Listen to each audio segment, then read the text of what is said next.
Courtney Love's childhood was chaotic, unstable, and unconventional, to say the very least. But did that chaos include intelligence agencies? And that is a long-held rumor. I did not make that up. This is part 3 of me doing a deep dive into the people that surrounded Kurt Cobain. And I am not saying that anyone that surrounded Kurt had anything to do with his death. I just personally want to look into it. Because in my opinion, it's weird. Courtney was born in 1964 in California, smack dab in the middle of the counterculture movement. Her dad, Hank Harrison, was involved with the Grateful Dead, and that entire scene, which involves a lot. And mom, Linda Carroll, who was a psychotherapist and involved in the psychedelic movement.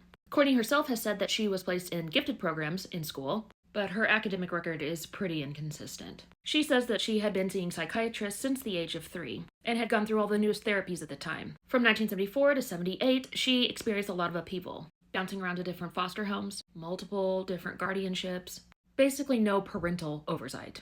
At age 14, she was arrested for shoplifting a t-shirt, and for this she was sent to Hillcrest Correctional Facility. I'm guessing there was a lot of offenses before this because I'm pretty sure they don't send you to juvie for just stealing a t-shirt. At 16, Love said that she became an emancipated minor, although there is no public documentation of her becoming legally emancipated.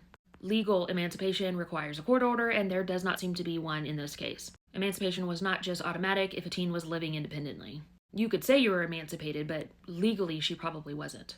Which is curious because at this time she also receives a small inheritance from her maternal grandparents. And in 1980, same as today, a minor cannot access money in a trust. They cannot legally control inherited money. It's usually managed by a court-appointed guardian. More than likely, her parents signed over this money to her, or this really wasn't a formal inheritance or trust. Her grandparents just gave her money. But remember, both of these statements about the inheritance and the emancipation both come from Courtney.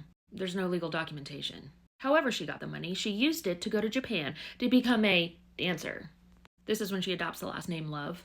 In 1981, she went to Dublin, where her dad was living. She hung out in Dublin and Liverpool in the punk scene, and she has been connected to several bands in that scene. She also spent time dancing in Taiwan and Hong Kong.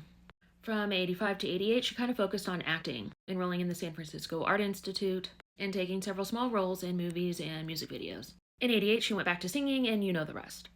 Courtney, her mom, and her dad have all made pretty wild claims when it comes to her life. And the possibility of her being associated with the agency has surrounded her since Kurt's death. And let's be honest, she had way more chances for this type of thing to happen than a normal person. Next, I'm going to look into the claims that her father, Hank Harrison, has made about Courtney and her agency handler.